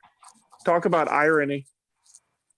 What kind of job do you think Jesus could hold down? My first thought was vineyard owner. But he's going to have to step up his water into wine game. His basic-ass blood of Christ isn't going to compare to the tasting notes of today's Chateaus and Merlots. I like to think he holds wine tastings and he's like, I literally put my heart into this. It pairs nicely with the platter of cheese in my body. Must be fucking killing. It's dead in here. Jesus Christ. All right. Thank you so much, guys. It's been my time. I'm going to cut it there. Jesus. Thank you, Alex. Thank you, Alex. Thank you, everybody. So Yeah. far, we had a few more comedians before the fastest minute. The fireworks in my neighborhood have started. This is how late they start. So if you hear that in the background, it's my neighborhood. I don't think Dan Wianco is here, so I'm going to bring up our next comedian. This is a very special event. Drew Thomas Paul, the hip hop Puritan, and I just have to find him on there. Where is there? Oh my God, there's Drew himself. Please welcome Drew Thomas Paul. Hey, Yeah. Drew. Yeah, what's up? What's up? Before any of y'all get insulted, this is a baseball cap, not a do-rag. Just so y'all know. You know what I'm saying? Yeah, I'm Drew. And when it comes to hip hop, I only listen to the good shit. You know what I'm saying? You know, I got a Wu-Tang name. My Wu-Tang name is Diplomatist Aggressive. You know what I'm saying? I fuck with the Wu-Tang, man. They're good. See this right here? This is my man's Jay Dilla. Greatest hip hop producer in the world. Know what I'm saying? If he wasn't dead, I'd totally suck his dick. You know what I'm saying? Yeah, every rapper after Jay Dilla, fucking dumb as shit, mumble crapper. You know what I'm saying? All the ones that were good before Jay Dilla suck too. You know, Nas, Illmatic, his new album, more like Shillmatic. You know what I'm saying? Work that shit with Kanye. Kanye lives in the sunken place now. You know what I'm saying? Y'all see Get Out? That's why he wears that funny hat. You know what I'm saying? He just hasn't been the same since Kim K. You know what I'm saying?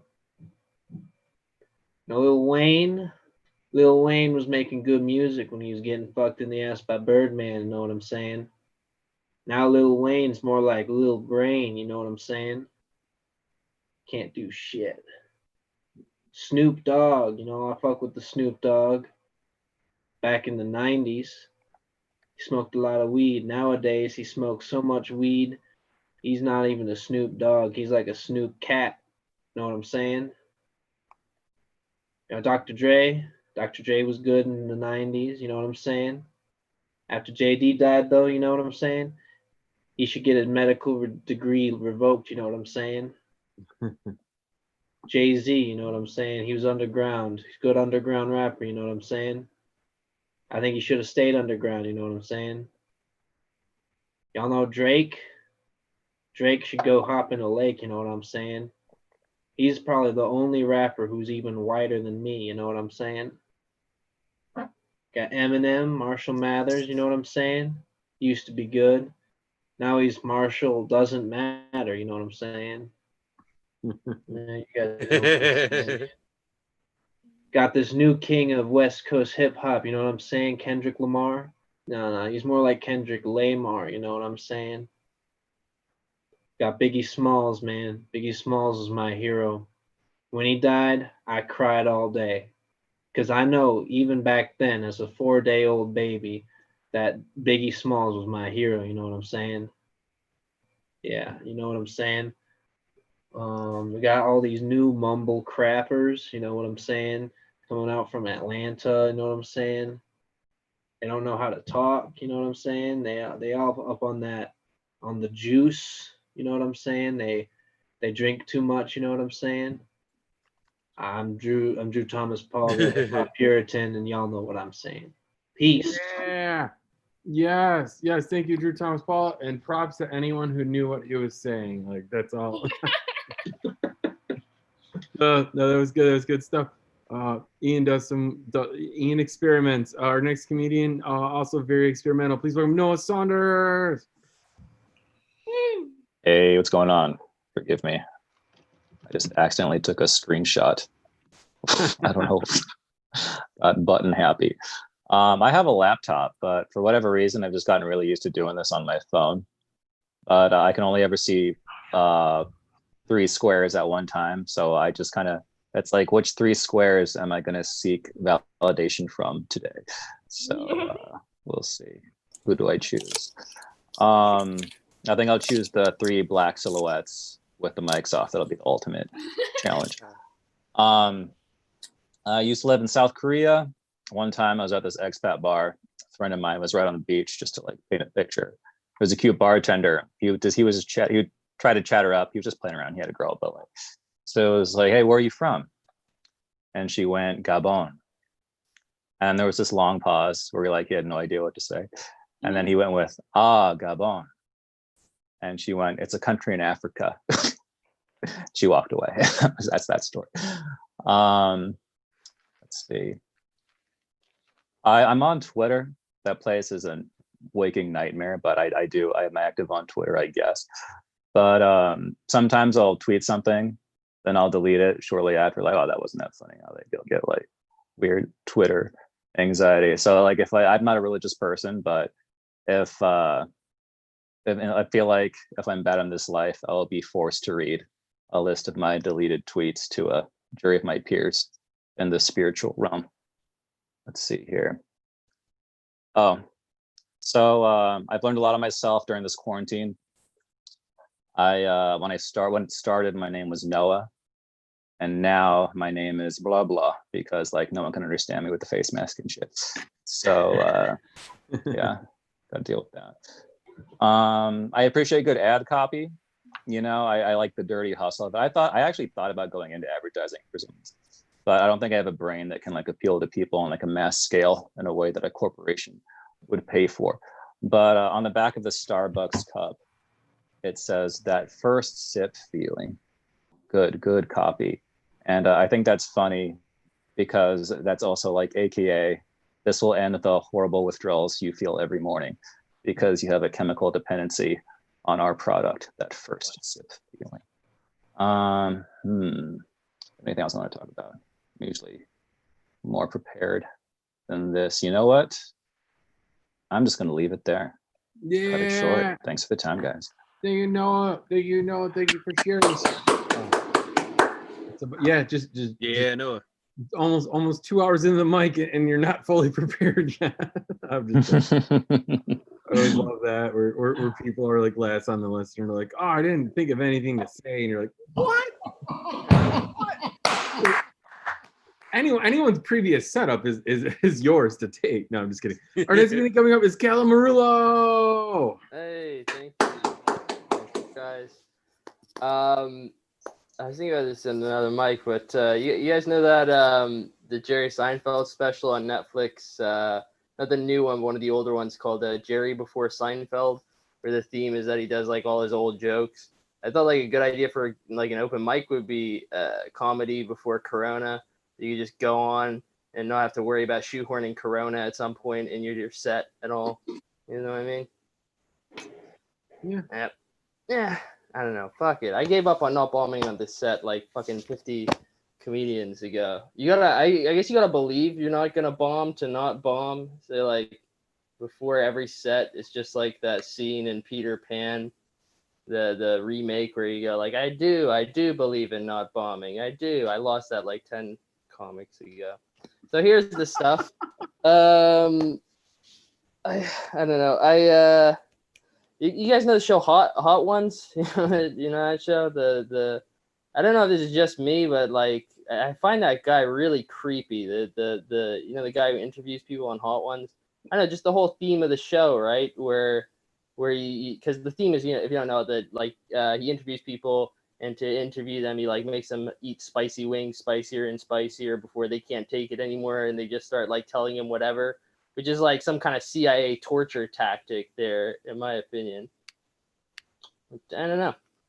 Yeah, fuck it. I just finished the degree recently in literature in English, which is you pretty much read a book every week and then you sit around in a circle discussing it. It's like the world's most expensive book club. We'll be paying for that for a while. I don't know.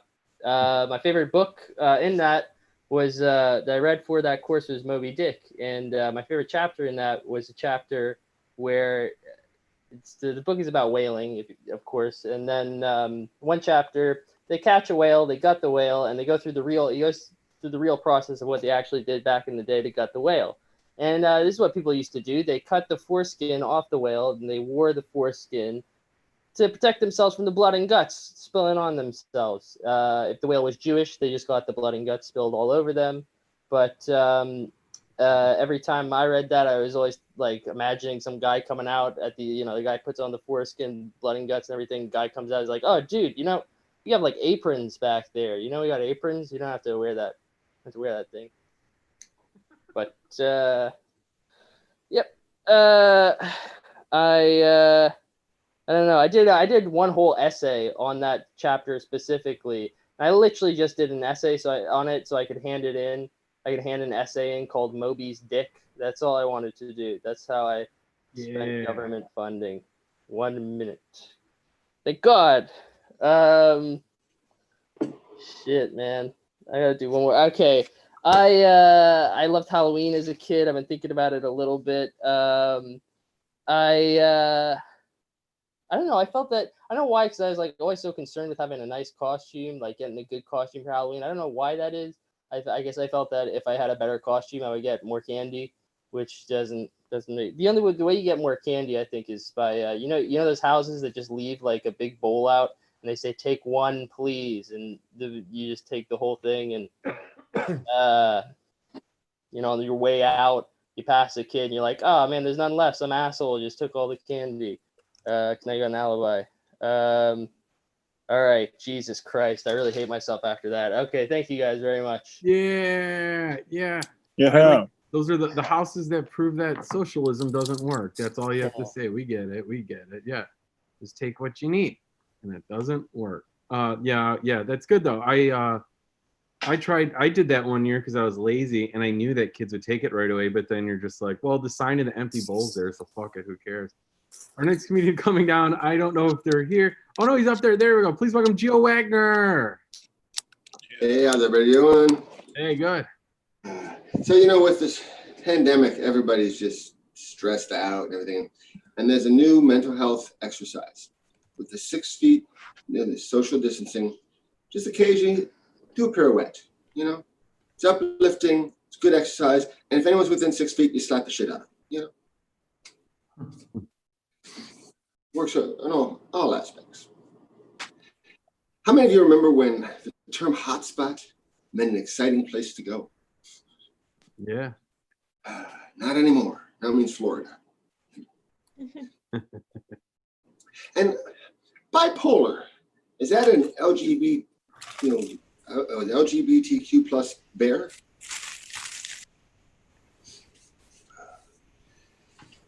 So the big thing now, I guess all the anti-mask people are throwing out there that we're throwing out God's beautiful breathing system, which doesn't make sense to me because they're complaining about the mask messing that up. That vent tube, I think, is going to mess it up worse.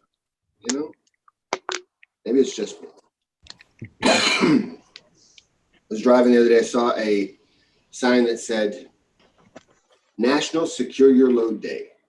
And no, that does not mean jacking off in a bank. Come on, guys. Keep it clean here. It's basically dealing with semi-trucks securing your load. Shouldn't that be every day? It's like, hey, John, should I tie this down? No, it's not Secure Your Load Day. You don't need to do that. Had a run-in with a suicidal possum.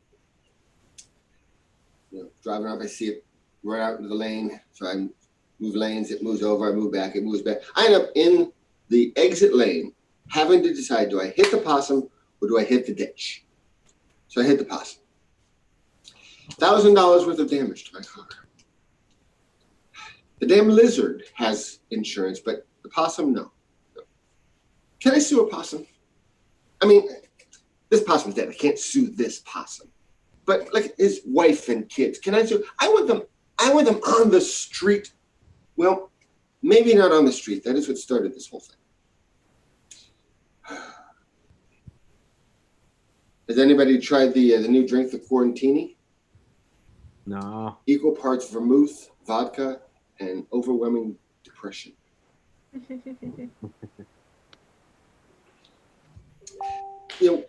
We keep saying we want dispel the whole flat Earth theory.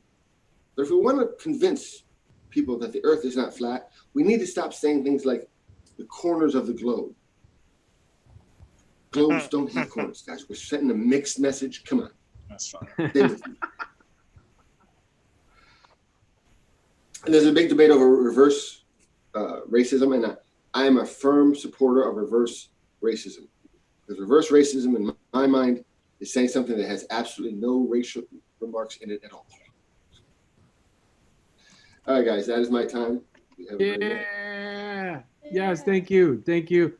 Thank you, Gio Wagner. I just want to point out you're getting claps from like 3 or 4 different people that are all muted. So just so you know that there were people clapping. I see Dan's clapping. I saw Chipper. I could feel it. I could. I was clapping too. So you were getting support. I think Kurt Seablom left. I think he's gone. So I think we are on our last comedian before the fastest minute in comedy. So please welcome Dan Wianco. Yeah. Yeah. Hey, Mark, thanks for having me. Whew, I just barely made it. You know, mic hopping these days is so, it saves a lot of gas, is what I'm going to say. Saves lots of gas. Man, so this mic's been dragging. Like I hate to walk in and just talk about bad sets. Like I don't have anything else to talk about. People have been talking about bad sets a lot today in some of the mics I've seen. And man, I mean, if Zoom comedy wasn't designed for your best bad set, I don't know what was. Have you cried on stage in a Zoom mic? Anybody? I have. And they were real tears. It was when I was first scared of COVID and never ever leaving my house and my children never going to school again. And they're not going to go to school in the fall. Anyway. Well, listen, let's see. Do you guys miss cancer? I miss cancer a little bit. You know, I remember, you know, you'd get 4 months to 5 years. You could get some pretty good drugs, say goodbyes, you know, maybe right a couple wrongs. Now, if you get COVID, you get like 5 days and maybe a stranger. That's it. It's pretty dark times, I'd say. I keep wishing that one of my Amazon packages is just a bomb. That's what I'm hoping for, but it keeps winding up being like my kids' shoes. Because all they're doing is riding scooters and playing games. Kids aren't in school right now. Do you know what that does to somebody who really didn't want to be a dad? I'm just kind of, it's starting to, my hinges are starting to fall off. I mean, I got to teach them. I can't teach. I can't teach anybody. I think of all the things that I haven't taught my kids, even during COVID. Like maybe I could teach them how to build a bench or, you know, a box for their toys, but I'm not that kind of guy. I haven't done it, and COVID's not going to change that. All right. Is that a little dark? Oh, I told some people that, never mind.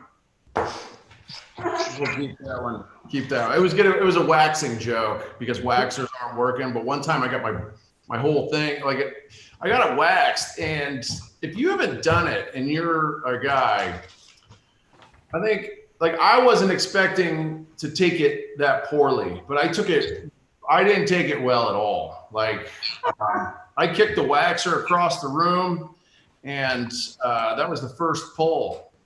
Anyway, I don't like if we were live, if we were in the same room at a comedy club, I wouldn't tell you any of this stuff because I don't want you thinking about my nuts and my balls. Anyway, look, I'm going to move on. I got some jokes here. Am I done? Is my time up? It feels like my time's up. Are we still talking about bad sets? I started telling my kids I want them to eat salad, so I told them that it's wide grass. And I don't think it worked because like I thought they would think it was some kind of like magical nutrition from the land of Jumanji, but they still don't eat salad. I thought wide grass was pretty clever though, but This is what I'm telling you. I can't teach him anything. I can't even teach him how to be funny. Hey, Mark, thanks for having me. Sorry I was so late. You guys have a great night. I'm Dan Wialko. Thanks, Dan. Yeah, no, I mean, please, nobody should be comparing this to a comedy club. This is an open mic, and if anyone thinks it's going slow, that's what a real open mic is. It's the grind, and that's exactly what's happening right now. You guys are experiencing the grind of people writing. No, I like that you were talking about having 5 days just to reconcile your life if you get sick. I feel like that is why Florida and California, or Florida and Texas and shit stayed open or reopened, was just, it's bucket list time, America. Get your bucket list in. This is last time to see Disney World. This is it, baby. See it now before you go. That everybody rush down there, please.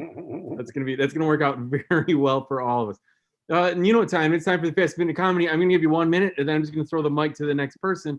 It's stupid, it's fun, and I'm gonna introduce our next comedian right off the bat. Patty Mansbach. Go. Okay. Oh, I'm gonna what if I just give you my Instagram for you guys all to follow me? Also, it's private and I don't know you, so I'm not gonna let you follow me. But just learn what rejection is like in comedy, guys. I'm doing you a service. I went to the doctor and they had to screen me for coronavirus symptoms. And they asked me if I have experienced a lack of taste. And then I thought about my recent Tinder matches and I thought, uh-oh. All right, thank you. Yeah. Thank you, Patty. Get it down here. Kristen Lundberg. Oh, I put the wrong person up. Kristen Lundberg. That's not Kristen. This is Kristen. All right, this is a little poem. It's called My Toyotas Are Crackhead Magnets.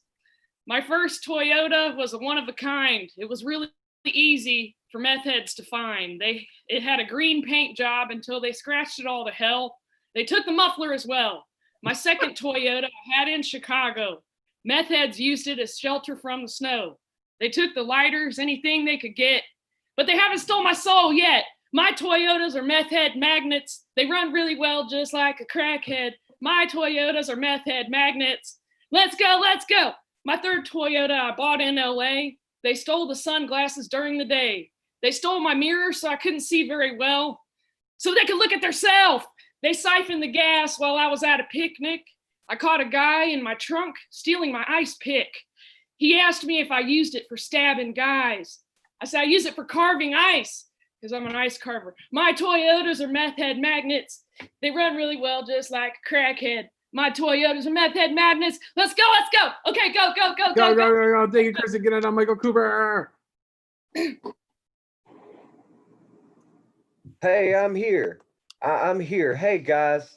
Hey, somebody want to explain to me how throughout all of those protests here in Chicago that were happening right down the street from me, how were my upstairs neighbors somehow still louder than the actual revolution? How did all these amazing voices had come together to march for a common cause? These marginalized folks had gone out to build this song, this chant that became a song of Black Lives Matter. But because Chad wants to play the pentatonic scale over and over on his acoustic guitar, I can't hear it from inside my apartment. The pentatonic scale, that's the base of all blues music. How are you going to destroy a group? How are you going to overpower someone's sound with their own jams? That's my time. Yeah. Hey, Michael, was that the inspiration for you to get a guitar? Is that a spike guitar? Just a spike? No, I wouldn't care how a spike guitar sounded. Because I was going to say, don't take out a loan to spite somebody. That's the worst reason to take out a loan. Our next meeting, Tristan A. Smith. Go. So Ian Ryland Smith put on a weird Negro spiritual that needs to be addressed. Like I called him Larry the Unstable Guy. That's the thing I like most about that. I've got a coworker at my job who's he's a gay Hispanic Trump supporter. What? And I don't think words mean anything anymore. Like that's what I found out from this whole thing. Before we left work for quarantine, the last day, he was wearing his non-work shirt, his casual shirt, had a picture of the American flag, and it said, "If you don't like it here, you can leave." And I'm like, that they bought that for you. Like that's not. Yeah. Anyway, that's all I have. Give it up for Mark. Go, go, go, Listen, go. please welcome Chip. Go, go, go. Hey, yeah, so I'm fat and I've been thinking that I need to do something. So I'm thinking of doing this new black extreme sport. It's black bird watching. White lady shows up with a dog. You never know. You might be running, jumping fences, getting tased by a police. Get the cardio up. So that's what I'm doing now. Black bird watching. I'm done. Bye. Yeah, thank you, Chip. Please welcome Oscar Carvajal. Oscar's muted. There we go. Nope. All right, there we go. I grew up with roaches, so I want to teach people some roach etiquette, right? You don't kill other people's roaches, right? You don't go into somebody's house and kill their roaches. Right?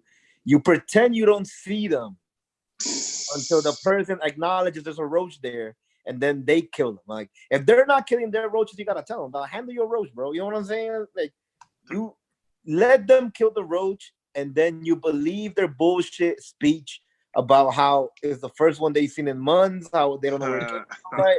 Because it's always a lie, but you believe it. You pretend you believe it, right? Don't kill other people's roaches is what I'm saying, right? Everyone kills the roaches in their houses. Unless you're paying the phone bill or the electricity bill at their house.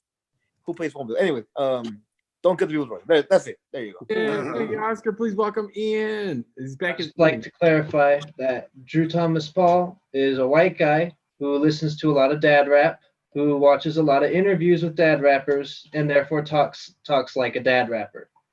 And to think that it was racist is, well, wrong, I guess. No, it's very correct. Fucking Jesus Christ. Yeah, thank you. I don't know what's happening. I think, was that your set? I don't know. I'm gonna. People are distraught about you telling other people it's racist. I guess. That would be wrong. Ernest Beanie coming down. He's gonna tell us what's racist or not. I don't know. Probably not. Gio Wagner. No, actually, I was thinking about manscaping. The big debate is, trimming versus shaving. And being that I'm a little hairy, I go for the trimming route because otherwise it'd be like a clean spot on a dirty floor. But with the pandemic, you get bored. So I've kind of been thinking I can't get my hair cut. So I'll just work on that area. I've been working on the rainbow clown look down there. Just maybe go with a little palm tree look, or try to etch the little designs in the side. Maybe a rocket ship or a train. Maybe that's just too on the mark. I don't know. All right, that's mine. I'm done. Yeah, Gio. Hey, you're Dan Wianco. Oh, Go, shit. go, go, I've done go. this before. Go. I'm pretty kick-ass at being average. Okay. If we play pool, I'll win 2 out of 5 times. Okay. If we play golf, you'll probably win, but I'll still play with you. My handwriting hasn't changed since the 7th grade. Were we talking about dragons? What insect isn't going to teach them racism? My brain is full of knives and butter. Okay. If you like to strangle people, then you will love Zoom comedy. Dude, I am someone you need to know. You can't stop talking about Dan Wianco. This is the future. I can tell my rape jokes here, but I don't have any rape jokes because I'm not a fucker. All right, that was an edible diary that I was on edibles the other night, and that's what I wrote. Thank you, Dan Wianco. Go. I just want to point out one thing. I like how Dan has this pretty background there, and then there's a military helicopter in the middle of Apocalypse Now. It's like It looks like LA. It looks like Los Angeles. Yeah, this is what you see in Los Angeles or before you get firebombed by the U.S. Army. Yeah. Guys, that was it. We're going to call it there. We're doing one round. Please come back next week. Also, August 2nd is going to be a big fun party. It's going to be a good night. We're going to bring back a lot of co-hosts and a lot of friends of the room and run a mic/show showcase. It'll be good. So, thank you guys. I'm going to quit streaming now. Simulation complete.